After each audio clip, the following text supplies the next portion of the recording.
सत्संगत जी, प्यार से कहना धन निरंकार जी। सत्संग के दौरान जहाँ महात्माओं ने अपने भक्ति भरे भाव इस निरंकार प्रभु परमात्मा की तरफ अपनी आस्था और हर पल इसी में ही जीते जी लीन लेने के जो ये प्रेरणा दी कि संतों का जीवन तो ऐसा ही होता है और हर एक इंसान में वो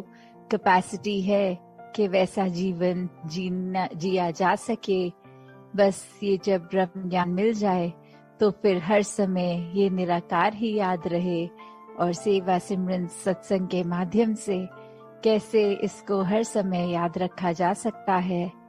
और जैसे दासी के पीछे स्टेज के जो कोटेशन, जैसी दृष्टि वैसी सृष्टि, तो अगर इस बात पे ध्यान दें तो एक अगर देखें तो बात वही जो हर कोई समझाता है कि सामने वाला नजारा जो है वो हम उसको उस तरह देख रहे हैं जिस तरह हमारी नजर है। सामने वाला व्यक्ति हमें वैसा नजर आ रहा है जैसी सोच जैसी धारणा हमने उसके प्रति बना ली। जैसे कहा भी जाता है कि beauty lies in the eyes of the beholder. कैसे हम अगर खुद ही एक अच्छी नजर रखेंगे तो ही हम पूरे संसार को एक बहुत खूबसूरत मानकर देखकर कर सकते हैं। पर अगर इससे एक लेवल डीप और जाया जाए तो अक्सर जो हमारी दृष्टि होती है वो कितनी फ्लॉड होती है, उसमें कितनी कमियां होती हैं। उदाहरण हम सत्संग में भी बहुत बार ये सुन चुके हैं कि अगर कोई दिखता है सड़क के किनारे और नीयत हमारी होती है मदद करने की, तो हम उसको रोड तो क्रॉस करवा देते हैं और बाद में पता लगता है कि उस व्यक्ति को, उस वृद्ध व्यक्ति को तो सड़क क्रॉस ही नहीं करनी थी। तो कैसे चाहे हमने मन में इंटेंशन भी सही रखी, कुछ अच्छा करने का जज्बा भी रखा, पर वो निगाह, वो दृष्टि, वहां चूक हो गई। उस व्यक्ति की, सामने वाले व्यक्ति की जरूरत को बिना समझे हमारे हिसाब से उसकी क्या जरूरत है उसको इम्प्लीमेंट करने की कोशिश करी। और वहां फिर वही बात, क्योंकि हमें लगा ये नजारा ऐसा होना चाहिए, हमने उसको वैसा बनाने की कोशिश करी। तो कैसे अक्सर वो उदाहरण भी सत्संग में बहुत बार सुना कि एक रिफ्लेक्शन में पानी की एक अगर कीमती कोई चीज नजर आए और हम हाथ डाल के उठाएं, वो फिर भी हाथ ना लगे, और उसके बाद अपनी नजर को ऊपर करके देखकर समझ में आना कि वो चीज पानी में नहीं पेड़ पे टंगी है, उसकी सिर्फ परछाई नजर आ रही है और वही हमने हकीकत बना लिया है। कैसे बहुत बार एक किसी के लिए कुछ अच्छा करने की इंटेंशन जहाँ है, वो रिसीवर भी उतना ही इम्पोर्टेंट है जितनी हमारी इंटेंशन। काफी बार तो ऐसा भी होता है कि एक हम हाफ वे किसी की कम्युनिकेशन के बीच में जब जाते हैं, कोई कमरे में दो व्यक्ति अगर बात कर रहे हैं, अब उनकी बात का कॉन्टेक्स्ट हमें पता नहीं,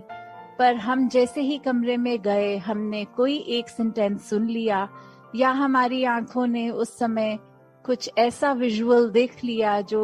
लगता है दिमाग को कि ये कुछ गड़बड़ है या कुछ चीज ठीक नहीं लग रही,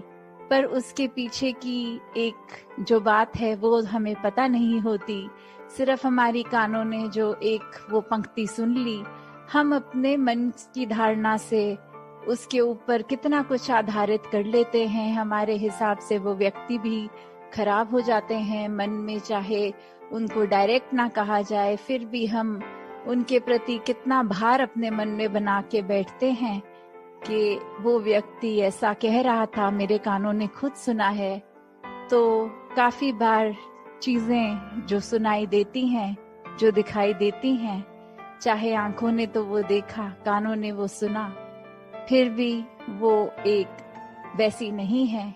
ये हमारी परसेप्शन, ये हमारे दिमाग का काफी बार ऐसे बोलते भी हैं कि लुक्स कैन बी डिसेप्टिव, कि कैसे हम जो देखते हैं वो वैसा है कि नहीं, वो भी हमारी सोच ही है, वो हमारी समझ ही है। तो कैसे हर किसी ने जब परमात्मा को मन में बसा लिया, इस निराकार के ऊपर हर ख्याल को अपने बेस किया, तो फिर वही बात जो दासी अक्सर लगभग हर सत्संग में ही रिपीट करती है कि ये बेनिफिट ऑफ डाउट जब किसी को देना आ जाए, जब मन से ये लगा कि शायद जो हमारा नजरिया है वही ठीक नहीं था, सामने वाला व्यक्ति तो बिल्कुल ही ठीक है, या फिर अगर कुछ गड़बड़ भी लग रही है तो कैसे किस वजह से वो ऐसा हुआ होगा, जो हमारी आंखों ने कुछ विटनेस किया, हमने कुछ ऐसा फील किया, या फिर कभी किसी के कुछ बिहेवियर को ही देखकर मन में लगता है कि ये इंसान थोड़ा अजीब है, पर अगर हम वो भी समझना चाहें कि अगर वो कुछ ऐसा रिएक्शन दे रहा है तो वो उसके पीछे क्या कारण रहा होगा। और बहुत बार अगर ध्यान से उस व्यक्ति की जीवन को देखते हैं तो पता लगता है कि काफी बार हो सकता है वो व्यक्ति को कुछ अच्छे एक्सपीरियंसेस ना हुए हों, जिसकी वजह से अब उसका नेचर इस तरह तब्दील हो गया है। वो इंसान, वो व्यक्ति पैदा उस नेचर के साथ नहीं हुआ था, वो हालातों की वजह से वो थोड़ा खोरापन, वो थोड़ी रिएक्शंस अजीब वो आ जाते हैं। तो कैसे एक अपने आप को जहाँ स्थिर रखने की बात है कि दूसरों के रिएक्शंस, दूसरों का नजरिया, उस पे ना हम देखें, हम अपने अंदर अपना नजरिया, अपनी दृष्टि को ऐसी बनाएं जिस तरह हम चाहते हैं कि सृष्टि हो। तो ये बदलाव, ये खुद तक की जर्नी है। ये दूसरों ने तो जैसे हैं वैसे रहना है। किसी व्यक्ति को हम हजार उनकी कमियों के बावजूद भी उनको मन से बहुत प्यार दे सकते हैं और उसमें कोई खामी हमें नजर नहीं आती, और वहीं दूसरी तरफ एक व्यक्ति की सिर्फ एक कमी हो और सारी बाकी खूबियां, उस एक कमी को भी हम पकड़ के अपने मन में उसको क्रॉस मार देते हैं कि ये इंसान से बात नहीं करेंगे। तो कैसे हर समय हम अगर वही बात की जैसी दृष्टि वैसी सृष्टि, बस अपनी दृष्टि अपने नजरिए में जब इस निरंकार को बसा लेते हैं तो हर चीज इतनी प्योर, इतनी पाक